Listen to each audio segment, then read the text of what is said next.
나의 산성 나의 피난처.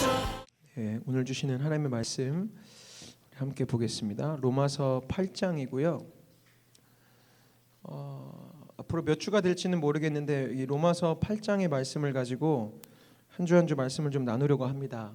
요즘은 성경을 잘 안 가지고 다니는 시대이긴 한데요. 가능하시다면 몇 주간 우리 이 로마서 강해가 끝나기 전까지는 성경을 가지고 오시면 좋을 것 같습니다. 왜냐하면 이렇게 말씀을 나눌 때는 은혜가 되고 같이 이렇게 수긍이 되는데요. 금세 우리는 잊어먹습니다. 심지어 설교한 저도 잊어먹습니다. 용서해 주십시오. 저도 사람인지라 잊어먹어요.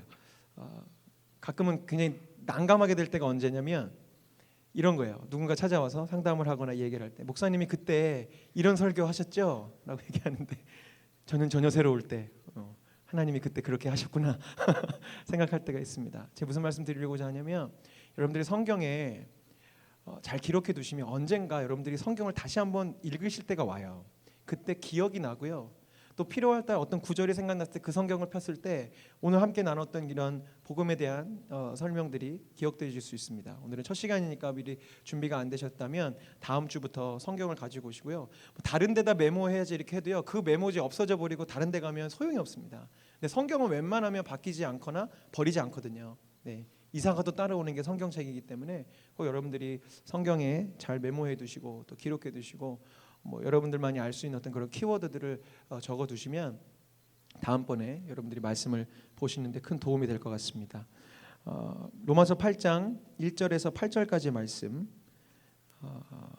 함께 보겠습니다. 저와 여러분이 교독했으면 좋겠습니다. 제가 먼저 읽겠습니다. 그러므로 이제 그리스도 예수 안에 있는 자에게는 결코 정죄함이 없나니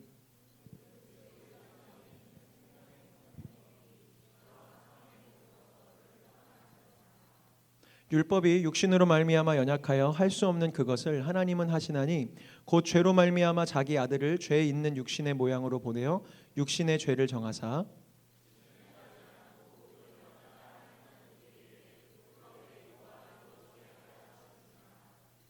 육신을 따르는 자는 육신의 일을 영을 따르는 자는 영의 일을 생각하나니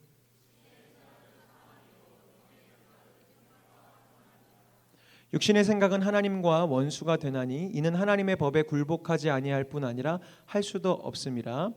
육신에 있는 자들은 하나님을 기쁘시게 할 수 없느니라. 아멘. 이 로마서의 첫 부분입니다. 8장 1절에서부터 8절까지의 말씀을 가지고요. 당신은 어떤 운영 체제로 살고 있습니까? 라는 제목의 말씀을 나누고자 합니다. 제목 자체에서 이제 비유가 들어가죠. 운영 체제가 무엇이냐면 여러분들 스마트폰 다 갖고 계시죠? 네. 이 중에는 이제 안드로이드 폰, 갤럭시라든지 LG나 다른 여러 가지 폰들을 이제 안드로이드 폰이라고 하고요. 아이폰을 쓰시는 분들이 있습니다. 그런데 두 가지 스마트폰이 모양만 틀린 것이 아니고요. 그 안에 들어있는 소프트웨어가 완전히 다릅니다. 특히 기본적으로 다른 어플들이 구동될 수 있도록 기본 골격을 갖춰주는 그 프로그램이 바로 운영 체제랍니다. 오퍼레이팅 시스템에서 줄여서 OS라고도 하는데요. 안드로이드 OS 이렇게 되어서 젤리빈, 키캣, 롤리팝, 마시멜로 이게 버전이 올라갈 때마다 이제 그런 이름이 붙어지고요. 아이폰, 아이패드에는 iOS라고 해서 그것도 버전이 점점 올라갑니다. 여러분들 대부분 쓰고 계시는 PC의 경우에는 뭐가 깔려 있냐면 윈도우가 깔려 있죠. 윈도우도 7, 8, 10 점점 OS가 바뀝니다. 그리고 맥에는 맥 OS가 깔려져 있고요. 무슨 말이냐면 여러분들이 그런 나도 모르게 사용하고 있는 그 모든 스마트 기기들, 컴퓨터에는요 운영 체제라는 것이 깔려져 있기 때문에 그것으로 말미암아 다른 많은 것들이 움직여집니다. 제 아무리 화려한 스펙을 갖고 있는 하드웨어를 가지고 있는 장비라 할지라도요 거기에 운영 체제가 깔려 있지 않으면 그냥 깡통에 지나지 않아요.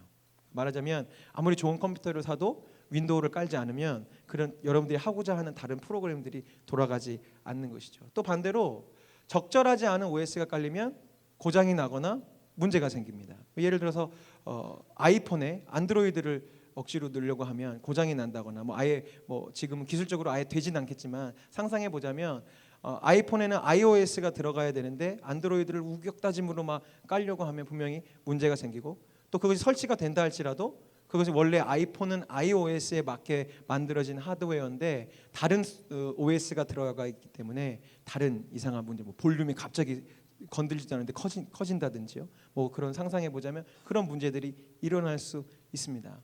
제가 왜 이 운영 체제에 대한 것으로 말씀을 오늘 비유하면서 시작하려고 하냐면 우리도 마찬가지라는 겁니다. 우리가 멀쩡한 하드웨어를 가지고 있고요. 멀쩡한 우리의 이 존재를 갖고 있는다 할지라도요. 우리 안에서 나를 다스리고 있는 운영 체제.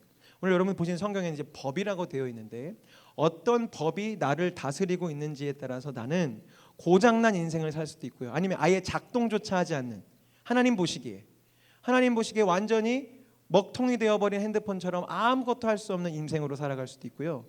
정말로 하나님께서 디자인하시고 원하시는 대로 아이폰이 아이폰답게, 갤럭시가 갤럭시답게, 우리 노트북이 노트북답게 굴러갈 수 있도록 운영될 수 있도록 할 수 있는 운영 체제가 깔려 있는지가 달려 있다는 것입니다. 그래서 오늘 여러분들이 2016년 첫 예배를 맞이하시면서 올 한 해 정말로 나를 움직일 수 있는 것은 무엇인지를 깨달으셨으면 좋겠습니다. 그 본론에 들어가기 전에 우리라는 존재가 어떠한 존재인지 먼저 여러분과 나누고 싶습니다. 로마서 8장 1절을 다시 한번 여러분들 읽어주셨으면 좋겠습니다. 시작.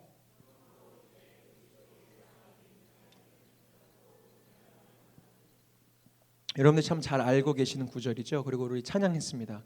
더 이상 정죄함 없네, 주 보혈 안에 있네. 우리가 찬양도 많이 하고요. 어떻게 보면 복음의 가장 기본이 되는 구절이라고 할 수 있습니다. 예수 그리스도를 믿음으로 말미암아 죄인 되었던 내가 의인이 되고 고아였던 내가 하나님의 자녀가 되었으므로 나에겐 결코 정죄함이 없다라는 선언입니다. 이게 너무나도 당연하고 여러분들 잘 알고 계시고 심지어 이 구절을 외우시는 분들도 있으실 텐데 바로 여기에서부터 우리가 어떠한 존재인지가 출발할 수 있어요. 자 보십시오. 내가 지금 들고 있는 것이 아이폰인지 안드로이드 폰인지를 알아야 적절한 OS를 여러분들이 설치하실 거 아니에요. 이게 뭔지를 모르면 물론 우리는 이 겉모습으로 이제 너무나 잘 알고 있지만 우리 젊은 세대들은 만약에 이것이 어떤 것인지 모르고 있으면 뭐를 적용해야 될지 모른다는 겁니다. 그런데 오늘 이 로마서 8장 1절에서부터는 우리가 어떠한 존재인지를 선언해 주고 있어요. 그것은 뭐냐면 우리에겐 결코 정죄함이 없는 존재이고요. 그리스도 예수 안에 있을 때 가치를 지니는 존재라고 8장 1절은 이야기하고 있습니다. 그런데 이제 여러분들과 함께 몇 주가 될지 모르겠지만 로마서 8장을 이렇게 나누려고 하는데 성경 전체가 다 소중합니다. 그죠? 성경의 모든 주제가 소중하지만 어거스틴이 이런 말을 했습니다.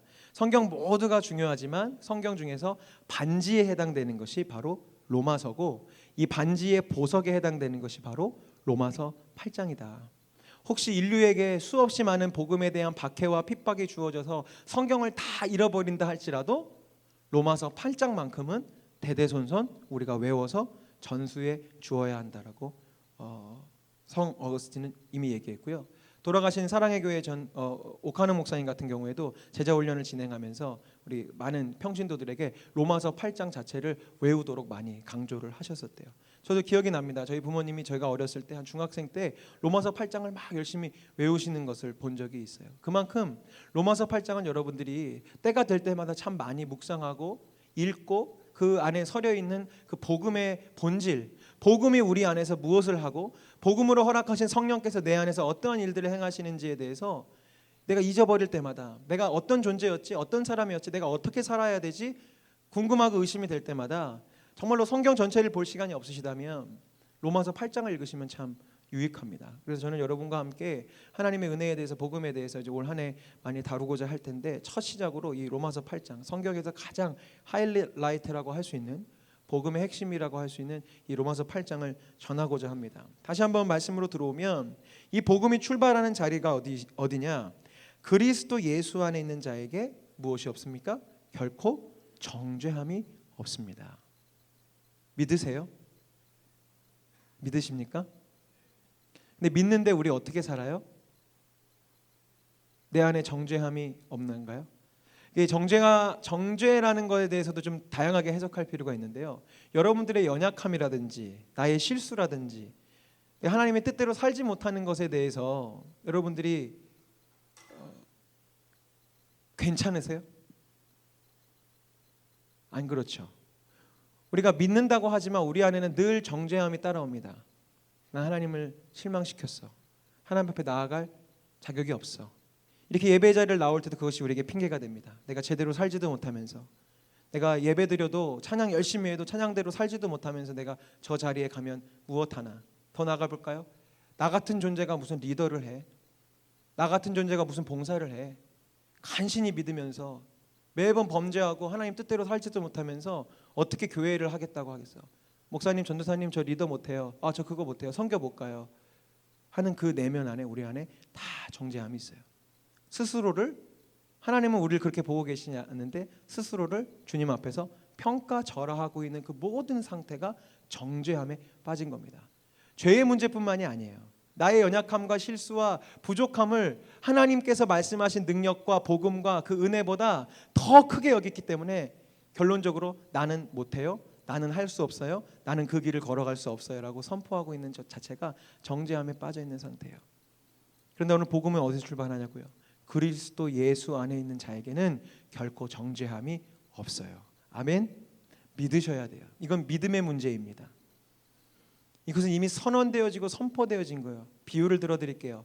이 말은 거꾸로 얘기하면 뭘까요? 그리스도 예수 밖에 있는 자에게는 정죄함이 있고 정죄함이 있을 수밖에 없습니다. 반대로 내가 예수 안에 있으면, 내가 하나님의 자녀가 되면, 하나님의 거룩한 신부가 되었으면 내 안에는 결코 정죄함이 없습니다. 나의 죄책감이나 나의 감정과 그것 상관없이 더 이상 나에게 정죄함이 없습니다. 비유를 들어드리겠습니다. 제가 지난 맨날 6월인지 9월인지 이사를 갔습니다.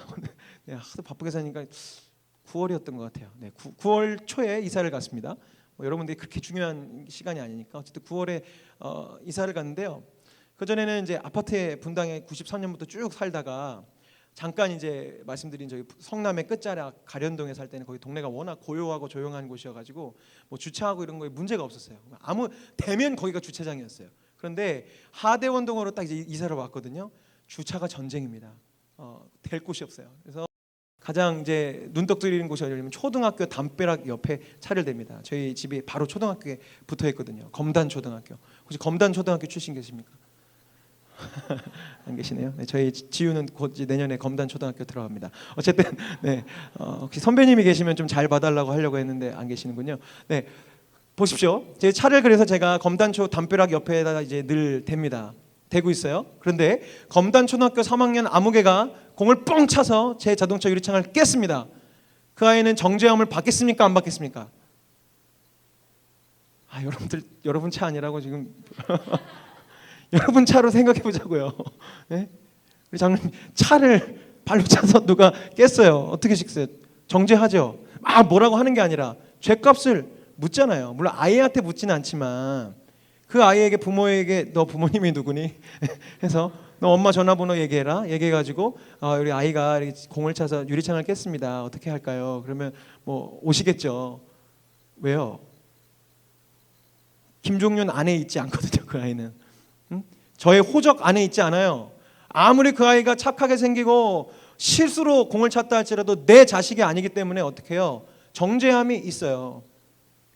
다시 한번 말씀드리면 그 아이를 제가 막 꾸짖고 막 정죄했던 게 아니라 그 아이에게 죄를 묻는다고요. 왜요? 내 자녀가 아니니까 그 잘못에 대해서 배상을 요구합니다. 물론 그 아이는 아이기 때문에 아이가 갚지 못하기 때문에 부모가 와서 대신 갚겠지만 분명히 그 일에 대해서 책임을 묻고 이것이 무엇이 잘못됐고 내가 유리가 깨져서 얼마가 드니까 이것을 배상할 것에 대해서 분명하게 칼같이 딱 잘라서 요구를 하죠. 왜요? 제 자식이 아니기 때문에. 예수 그리스도 밖에 있을 때는 정죄함이 따를 수밖에 없습니다. 그런데 그리스도 예수 안에 있는 거 비유하자면 저희 아들 김지찬 군이 공을 뻥 차가지고 제 차에 유리를 깼습니다. 정죄함이 있을까요? 없을까요? 감정적으로는 있습니다. 네. 감정적으로 무지하게 혼낼 겁니다. 도대체 어제도 집에 들어갔더니 오랜만에 1박 2일로 세터 마치고 들어갔더니 저희 아내가 굉장히 이렇게 어두운 낯빛을 하면서 컴퓨터 마우스 하나를 딱 꺼내더라고요. 지찬이가 떨어뜨려서 이게 다 부서진 거예요. 그래서 이거 어떡하냐고. 근데 말은 괜찮다고 하지만 표정은 별로 안 괜찮습니다.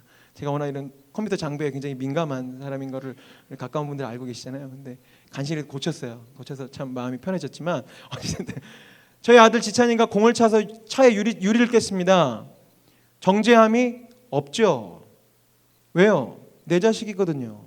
혼은 낼 수 있고 무엇이 잘못했는지 무엇이 위험한 일이었는지 가르칠 수 있지만 그 아이에게 죄를 묻지 않습니다. 왜요? 내 자녀예요. 내가 책임져요. 누구한테 배상을 따져 물을 것도 없어요. 왜요? 내 자식이 사고를 쳤는데요. 누가 책임져요? 내가 책임지는 거죠. 이게 바로 그리스도 예수 안에 있을 때 우리에게 정죄함이 없는 것입니다. 아멘? 왜요? 우리 하나님의 자녀가 되었어요. 하나님이 우리를 우리가 아무리 실수를 짓고 아무리 범죄한다 할지라도 하나님은 우리를 정죄하지 않으세요. 왜요? 이제 우리는 하나님의 자녀가 되었거든요. 그리스도 예수 안에 있거든요. 주님이 정죄하지 않으십니다. 대신 마음 아파하시죠. 눈물 흘리시고요. 혹시 나의 실수가 처음은 실수였다면 눈물로 안아주시지만 만약에 저희 아들 지찬이가 실수로 공을 차서 유리를 깨면 제가 처음에 잠깐 혼을 내겠지만 그래도 다친 데 없는 죄를 챙기면서 하겠죠. 그런데 얘가 상습적으로 계속 깨요. 아빠가 보니까 나한테 뭘 안 해. 계속 깨요. 그럼 제가 어떻게 할까요? 혼을 내죠. 그래도 정죄함은 없어요. 왜요? 얘가 그것을 갚을 길이 없거든요. 김지찬 너 가서 20만 원 가져와. 아빠 유리창 깼으니까 너 어떻게든 가서 20만 원 가져와. 너 유아부 전도사님한테 꾸던지 뭐 하든지 해와라고 안 해요. 왜요? 이 친구에게 이 죄값을 해결할 능력이 없다는 것을 아버지는 알고 있어요. 그렇지만 어떻게 할까요? 엄하게 혼을 내겠죠. 여러분 착각하지 마십시오. 정죄함이 없다고 해서 하나님 앞에 혼이 나지 않거나 핍박과 고난을 당하지 않는다는 뜻은 아닙니다. 3주 전인가 2주 전에 말씀 나눴던 거 기억하십시오. 하나님의 사람들에게 고난은 연줄이 되어서요. 잘못 나가고 있으면 하나님이 딱 당기시고요. 잘못하고 있으면 회초리를 들어서 때리십니다. 왜요? 사랑하니까요. 이것은 혼이 나고 내가 하나님으로부터 사랑하시기 때문에 매를 맞고 인생의 연단을 겪는 것과는 다른 차원의 문제입니다. 그리스도 예수 안에 있을 때 우리는 혼도 나기도 하고 무엇이 잘못되는지 주님이 깨닫게도 하시고 때로는 하나님께서 싹 얼굴을 숨기셔서 그래 너가 나 없이 얼마나 잘 사나 보자라고 잠시 우리를 유기해 두시는 적이 있을지 몰라도 하나님은 결코 끝날까지 우리를 정죄하실 수가 없어요. 이것은 주님이 그렇게 무슨 법을 정하셔서가 아닙니다. 왜요? 우리의 존재가 무엇이라고요? 그리스도 예수 안에 있을 때 하나님의 자녀가 되고 김지찬이 영원토록 저의 아들일 수밖에 없듯이 여러분들은 하나님의 영원한 아들과 딸일 수밖에 없습니다. 그래서 결코 우리에게는 정죄함이 없습니다. 아멘. 여러분들이 이 복음 때문에 주어지는 이 든든함과 복음 때문에 주어지는 이 당당함이 있으셔야 돼요. 말씀드렸죠. 그래서요 죄를 짓지 않으려고 우리 애써야 할 필요 있습니다. 죄를 멀리하고 하나님 기쁨을 향해 달려갈 필요 있습니다. 그럼에도 불구하고 우리는 연약해요. 저희 아들 지찬이가 아무리 저한테 잘하려고 해도 실수 안 할까요? 실수합니다. 어젯밤에도 실수했습니다. 네, 무슨 실수인지 아시겠죠? 네. 아침에 일어났더니 화장실에 그 찌린내가 가득해요. 봤더니 밤새 쉬를 해가지고 네, 참 우리 아들 참 되게 미안하네요. 나중에 이 설교를 혹시 듣게 되면 사과의 말씀을 전하겠습니다. 어쨌든 실수합니다. 넘어집니다. 그래도 정죄함이 없습니다. 여러분들 실수할 수 있습니다. 또 범죄할 수 있습니다. 또 욱할 수 있고요. 또 내 감정대로 내 느낌대로 실수할 수 있습니다. 왜요? 우리 연약한 존재거든요. 그러나 하나님 결코 그것으로 말미암아 여러분들을 버리시거나 여러분의 가치를 낮게 보시거나 여러분들을 사명을 맡기신 일에서 거두어 가신 일은 없습니다. 주님은 기다려주시고 인내해주시고 기대하시면서 계속해서 여러분의 인생을 만들어 가고 계시겠죠. 그런데 이런 복음과 우리의 정체성에도 불구하고 사단은 우리에게 두 가지 전략을 펴요. 첫 번째는 무엇이냐면 그럼에도 불구하고 우리에게 계속 극심한 정죄감과 죄책감에 빠지게 합니다. 그러니까 여러분들이 정말로 복음에 대해서 예수님의 은혜에 대해서 깊이 묵상하고 고백하지 않으면 사단의 이 전략에 빠져요. 어떤 건지 아세요? 비유하자면 이거예요. 내가 하나님의 자녀잖아요. 하나님의 집에서 잠깐 가출해요. 하나님 내가 말씀대로 사는 게 너무 힘들고요. 빡빡하고요. 교회 리더하고요. 찬양팀하고 이런 거 너무너무 힘들어요. 지쳤어요. 나 이제 좀 내 마음대로 살게요. 나 교회 안 나갈게요. 하나님 품을 떠났어요. 내 마음대로 살기로 작정했어요. 꼭 무슨 모습이냐면 가출 청소년과 똑같습니다. 아버지가 계심에도 불구하고 아버지를 인정하지 않습니다. 아버지의 집이 있음에도 불구하고 집에 들어가고 싶지 않습니다. 집 나옵니다. 그리고 스스로 선포합니다. 난 아버지가 필요 없어. 난 아버지가 없어도 돼. 나는 아버지가 없는 인생이야. 선언하고 선포합니다. 그러다가 점점 어려움을 당합니다. 힘든 일을 당합니다. 근데 사단은 그런 마음에 뭘 속삭이는 줄 알아요? 너는 아버지께로 돌아갈 낯이 없다. 너 아버지가 없다고 선언했잖아. 아버지가 돌아가면 너 벌하실 거야. 너 아버지 없다고 선언했으니까 그냥 그렇게 살아야 돼. 네가 지금껏 지은 죄와 네가 지금 너 때문에 피해 입은 그 모든 배상액들을 다 가지고 아버지한테 가면 참 아빠가 너 이뻐하시겠다. 너 바로 내쫓을걸? 이라고 계속 속삭이는 나쁜 친구들처럼 사단은 여러분들의 마음에 그렇게 속삭여요. 아까도 말씀드린 너의 그 죄, 너의 그 실수 용납될 수 없어. 하나님 그렇게 쉽게 너를 용서하실 리가 없어. 너 그렇게 부끄러운 모습으로 사람들 앞에 사역자로 리더로 섬기는 사람으로 설 수 없어. 부끄러운 줄 알아야지. 라는 마음의 정죄감을 계속 줘요. 그걸 말씀드렸죠. 틀린 거예요. 내가 진정으로 회개하고 진정으로 아버지 품으로 가기로 마음 먹었다면 충분히 우리는 주님의 품으로 돌아올 수 있어요. 그것을 말씀하신 게 탕자의 비유예요. 아버지의 품을 떠나서 아버지가 죽었다고 선언한 것이 유산 미리 받는 거거든요. 별일이 아닌 게 아니에요. 나한테는 이제 아버지 없습니다. 아버지 죽은 거랑 똑같습니다. 이제 제 마음속에 아버지 죽었으니까 유산 주세요 이거거든요. 그런 아들을 아버지가 어떻게 해요? 매일 나와서 언덕 위에 서가지고 우리 아들이 돌아올 때가 됐는데 저 돈이 다 떨어지면 분명히 돌아올 텐데 매일매일 나와서 두 팔을 벌려서 기다리고 계시다가 아들이 저기 멀리서 오니까 달려가서 안아주고 입 맞춰주시는 것이 우리 아버지의 사랑입니다. 두 번째 사단의 전략은 무엇이냐면 이게 요즘에 더 잘 먹히는 전략 같아요. 죄를요 별것 아닌 것인 양 이제 합니다. 이게 씨름을 이렇게 저는 씨름을 잘 못했지만 씨름 기술을 보면요 이게 서로 밀치는 이렇게 전략도 있고요. 상대방이 밀어올 때 싹 힘을 빼가지고 넘어가게 하는 그런 전략도 있다고 제가 들었어요. 사단이 하는 방식은 그렇습니다. 그리스도 예수 안에는 결코 정죄함이 없나니 이 아무개가 이 말씀을 너무 잘 믿고 있네. 옳거니 그럼 이걸 가지고 작전을 펴야겠다. 뭐냐면 그리스도 예수 안에는 결코 정죄함이 없어라는 말씀을 믿고 있는 자에 그래 그럼 이제 너에게 펼쳐지는 모든 잘못과 실수는 죄가 아니야. 너에게는 아무 문제가 없어. 네 잘못이 아니야. 요즘에 어떻게 그게 작용되냐면 제가 이 하나님의 용서라는 책을 요즘에 이제 읽고 있는데요. 이 책에서 이렇게 쓰고 있더라고요. 제가 읽어드릴게요. 요즘은 인간의 잘못을 질병으로 설명하려는 경향이 있다. 전에 죄라고 불렸던 것들이 모두 장애로 치부되고 있다. 오늘날 모든 부도덕과 악한 행위는 이런저런 형태의 심리 질환으로 분류된다. 범죄 행위, 사악한 욕망, 온갖 중독 현상이 모두 의학적인 문제로 분류되어 면죄부를 부여받는다. 심지어는 감정적인 무력감, 우울증, 불안 등의 흔한 문제들조차 영적 문제가 아니라 의학적 문제로 취급된다. 말이 좀 어려운가요? 쉽습니다. 요즘요, 뭐 이렇게 해서 내가 화를 내고 막 분노를 하고 집어 던져도요, 뭘로 치부하냐면 분노 조절 장애로 병으로 치부해요.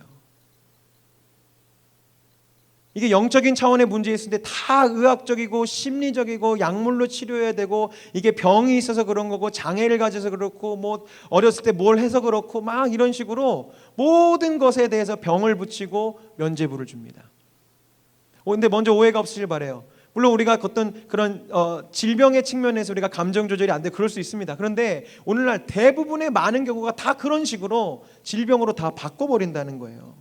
죄는 중독을 일으킨다고 제가 말씀드렸었는데요. 그것을 질병으로 분류해 버리는 거예요. 중독 증세.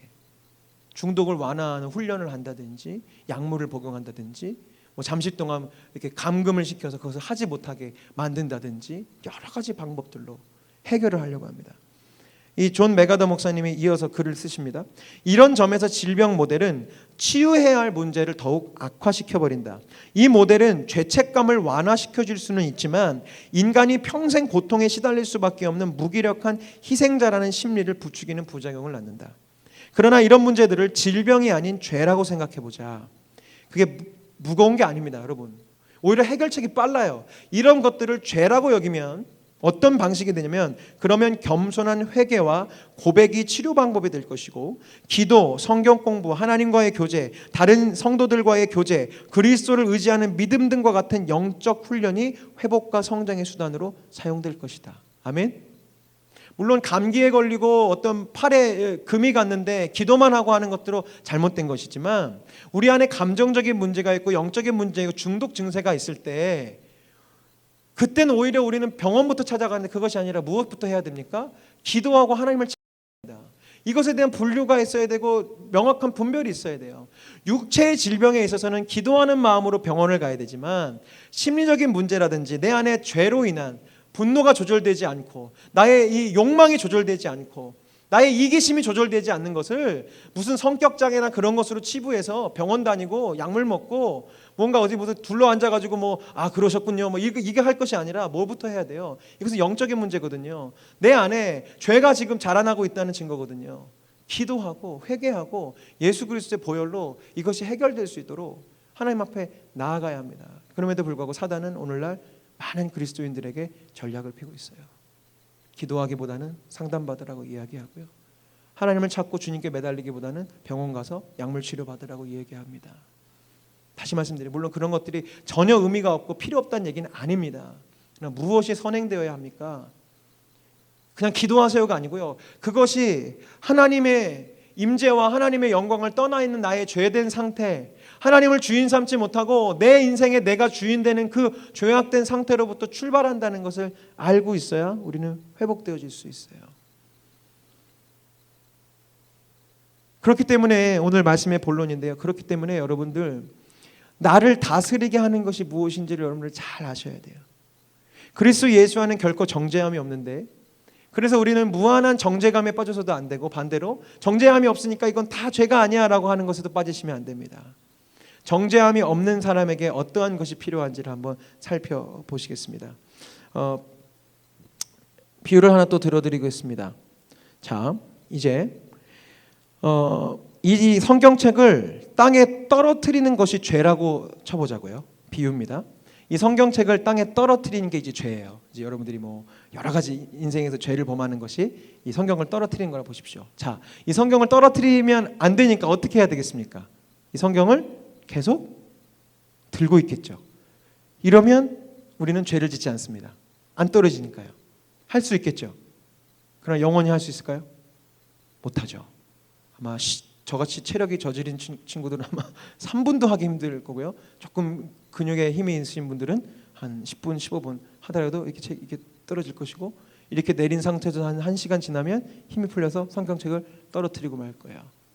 자, 그런데 우리가 말하고 있는 이 복음을 제외한 모든 종교가 죄짓지 않는 방법을 이것으로 제시합니다. 네 팔의 힘으로 떨어뜨리지 않게 해. 떨어뜨리지 않는 법 알려줄게. 계속 오랫동안 잡고 있는 법 알려줄게. 최대한 쉽게 이 성경책을 들고 있는 법을 알려줄게라고 다가옵니다. 그러나 결론은 무엇입니까? 내 힘으로 들고 있어야 됩니다. 이것을 자력 종교라고 합니다. 내 힘으로 구원받습니다. 말씀드렸죠. 유대인들의 율법주의, 율법을 끝까지 철저하게 지켜야 하나님의 구원을 받을 수 있습니다. 그런데 바사도 바울이 얘기하죠. 이 율법을 다 지킬 수 있는 사람이 누구냐? 이것을 끝까지 들고 있는 게 이론적으로는 가능합니다. 이론적으로는 가능해요.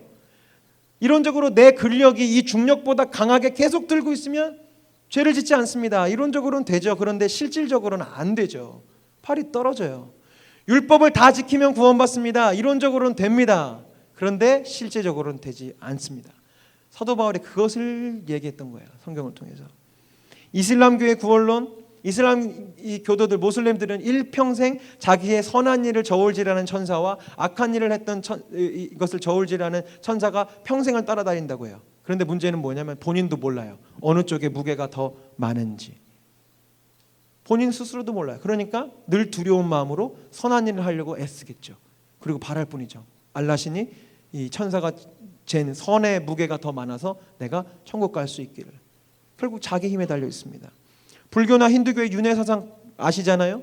내가 이 생에서 선한 업을 계속 쌓아나가고 내가 착한 일을 하고 자비를 베풀고 그렇게 살아가면 선한 업이 쌓여요. 그럼 그 다음 생에 조금 더 나은 존재로 태어나요. 제가 얼마 전에 본 책에 의하니까 정말 퍼펙트하게 매 생을 잘 살았을 때 극락에 이를 수 있는 그 윤회의 획수가 100번이랍니다.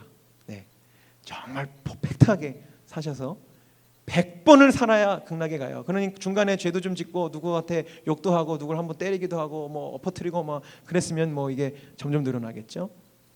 뭐예요? 다 내 힘 갖고 구원하라는 거예요.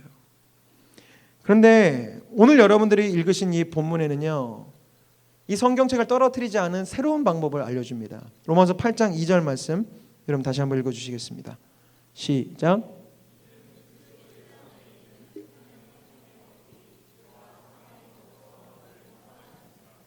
그리스도 예수 안에서 결코 정죄함이 없습니다. 그것을 이제 바울이 설명하면서 왜냐하면 그리스도 예수 안에 있는 뭐요?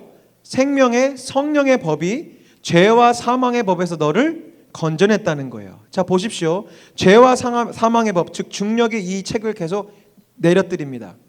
나라는 이 존재를 자꾸 죄가 있는 곳으로 끌어당깁니다. 이게 죄의 경향성입니다. 여러분들이 이렇게 예배 드리는 것보다 집에서 누워서 TV 보는 게 훨씬 쉽죠.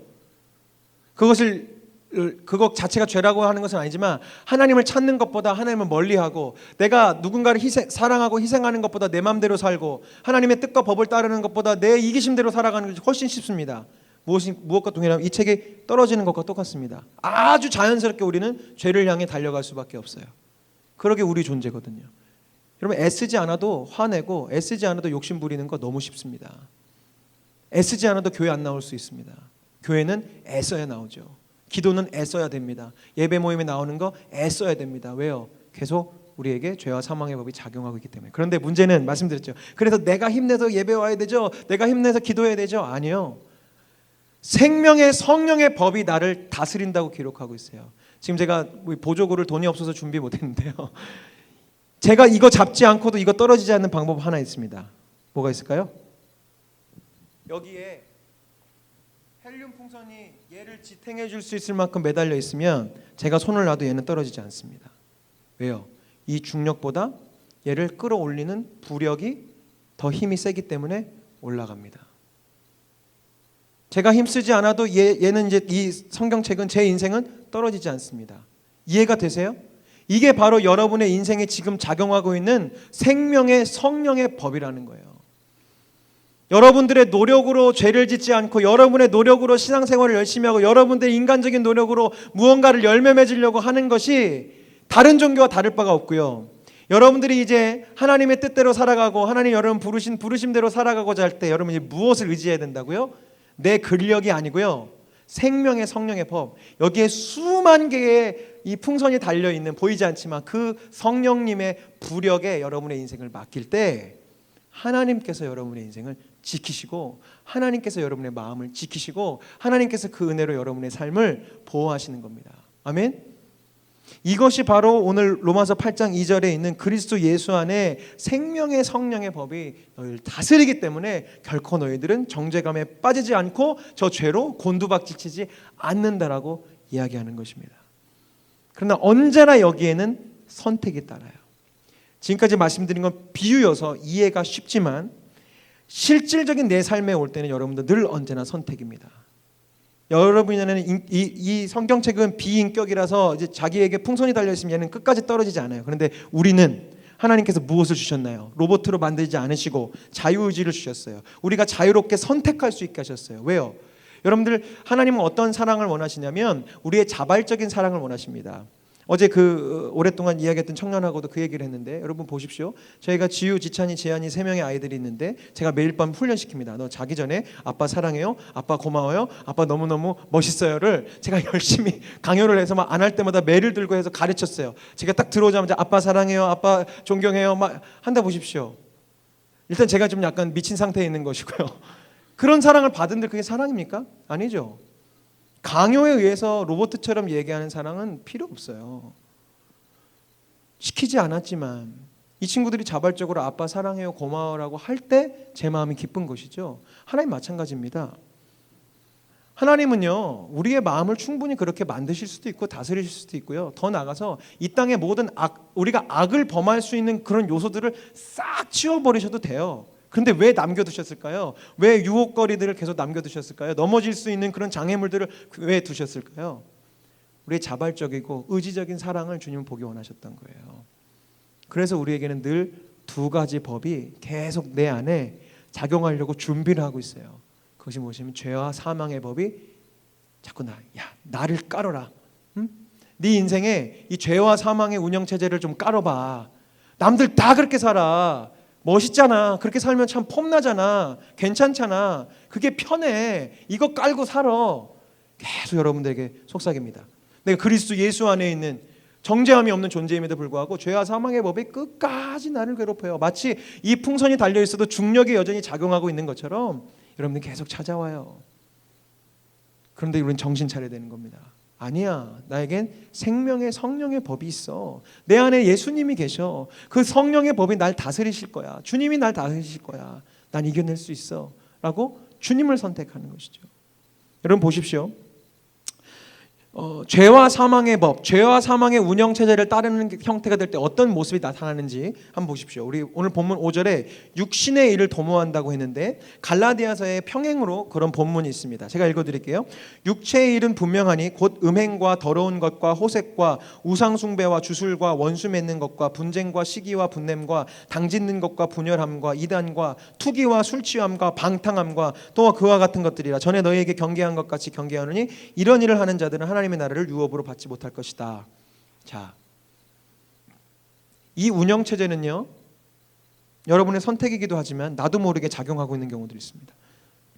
여러분의 인생을 가끔 되돌아볼 필요가 있는데 내 인생을 딱 돌아보니까, 하루의 일과를 돌아보니까 지금 거론된 이런 모습들이 자꾸 드러나고 있다면 지금 여러분들은 하나님의 사람임에도 불구하고 자꾸 지금 무엇이 바이러스처럼 작동하고 있는 것이냐면 죄와 사망의 법이 여러분의 인생을 주장하고 있는 것입니다.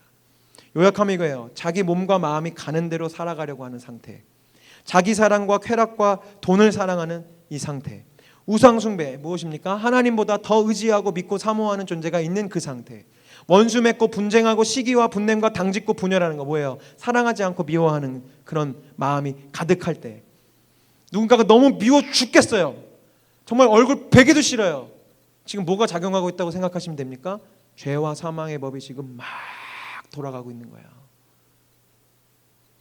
근데 그냥 돌아가게 두면 안 됩니다.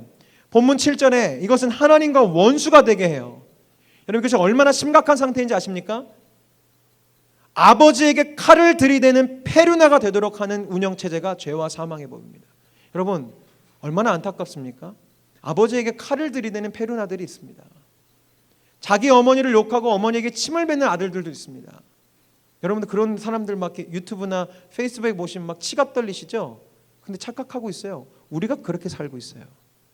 우리 하늘 아버지를 원수 삼으면서 살고 있어요.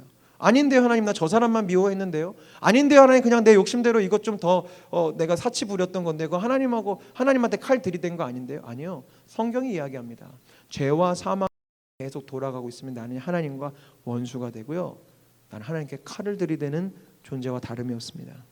하나님의 법에 그렇기 때문에 당연히 굴복치 않으려 하고요, 그 결과 본문 8절에 하나님을 기쁘시게 할 수 없고 결국은 사망에 이르게 됩니다. 반면에 생명의 성령의 법과 생명의 성령의 운영체제를 따르는 사람은 어떠하냐? 영의 일, 성령의 일을 도모합니다. 같은 갈라디아서 5장 22절에 우리가 영의 일, 생명의 성령의 법이 우리 안에 돌아갈 때 어떤 일이 일어나는지 기록되어 있습니다. 한번 같이 읽어볼까요? 시작.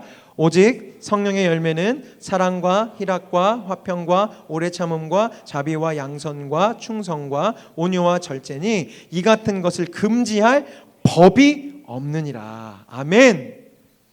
말씀이 이렇게 탁탁 연결이 될 때 정말 저는 희열을 느껴요.